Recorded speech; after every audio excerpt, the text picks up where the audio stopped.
Welcome to this week's edition of Roundtable. I'm Nick Williams, joined here alongside Gloria Atanmo and Jack Caywood. We're here to talk about NCAA basketball with the season coming to a close. We're going to talk about the next biggest thing, which is the NBA draft coming up in April. And the biggest talk, you guys, is about players coming out after their freshman year, Ben McLemore.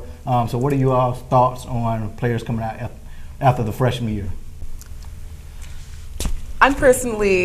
I'm against it because back in the day, like you look at Michael Jordan, he did his 4 years, and you look at the NBA career he ended up having.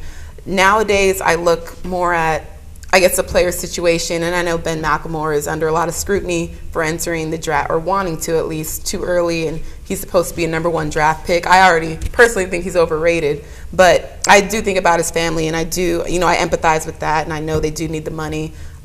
But ultimately, if it were up to me, education is important, and I would have him stay at least another year. Jack, what do you think? I'm pretty torn on the situation myself, Nick. I feel like Gloria said, there are a lot of players out there who come from impoverished background that could really use the money, and it would be very helpful to their families. But at the same time, I think that they need to have a level of maturity before they leave. There are a lot of players that, even if they leave early and they blow a knee their first year, what are they going to do the rest of their lives? So I think it's a hard situation to judge, and a lot of the time I think it goes with individual maturity, and I just hope that the players have the sense to listen to their coaches and stuff like that. And if I could add to that, because Jack brings up a good point, it's school or college isn't only about what you learn inside of the classroom. There's an outside of the classroom knowledge and development and maturation process that goes on. So, when players decide to only go to school for 1 year, they're skipping out on 3 years of just growth. And so I think he brought up a good point saying that too. I'm now looking at good Division I programs like Duke, Kansas. Coaches like Bill Self, Mike Krzyzewski, coaches that go after players that buy into the system, for 4 years. Put you all heads into a coach. Would you, going out to recruit, would you go after the players that want to go in, for 1 year and go to the NBA, or would you go after the 4-year players?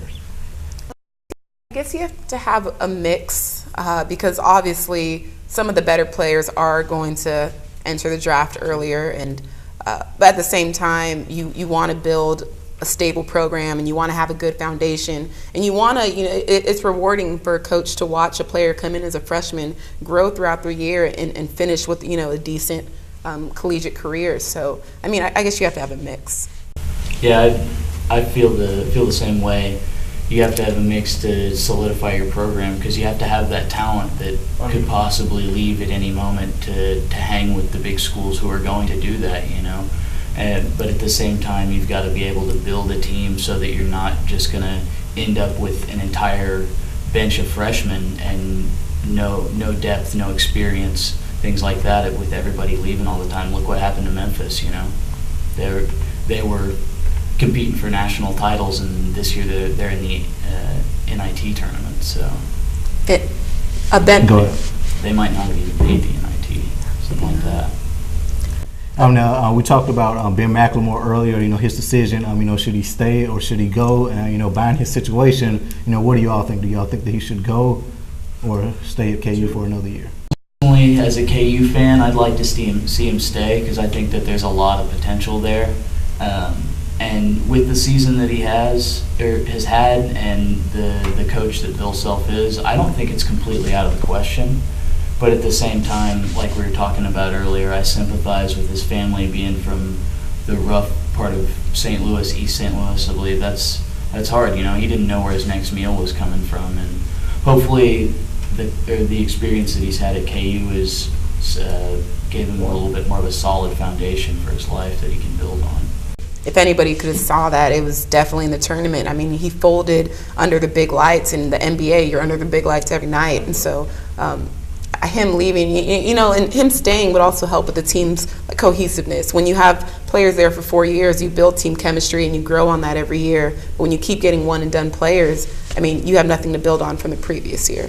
All right, now let's switch gears. Now let's talk from NCAA guys to one particular women's basketball player, Brittney Griner. Now, Pretty sure you all know Dallas Mavericks owner Mark Cuban. He made a comment saying that he would indeed draft Brittney Griner. He'd give her a chance in the D League. What do you all think about a woman playing in the NBA?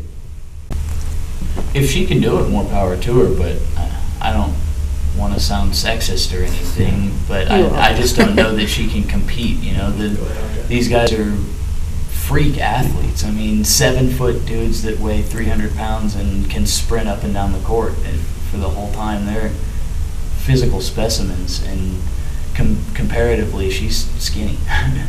Now, Gloria, now you play basketball here at Baker. Interested to hear your thoughts. You know, with all due respect, I think Brittney Griner is an amazing athlete, and for her height, I mean, it's a no-brainer that she's done some of the things that she's done. But at the same time, you look at the last game where they got eliminated against Louisville, and she had a 5'7" guard guarding her, and she was getting beat up and knocked around by 5'7", 5'8" girls. And what position is she going to play in the NBA? You're not going to go against LeBron. You're not going to go against Melo. You can't guard, you know, Dwight Howard. So, I mean, it's not her place. And Mark Cuban, as relevant as he is, you know, the Mavericks aren't going to make the playoffs this year. He loves to have his name, you know, in the media, and I think this is just a publicity stunt. I don't think he's serious about it. But hey, let's see what happens. So time will tell. Now, just to make this a little interesting, let's say you, Gloria, and you, Jack, were one-on-one. Let's say a game of 21. Jack, you tell me how many points does Gloria score. Gloria, you tell me how many points you think you will score. Oh, it stomps me.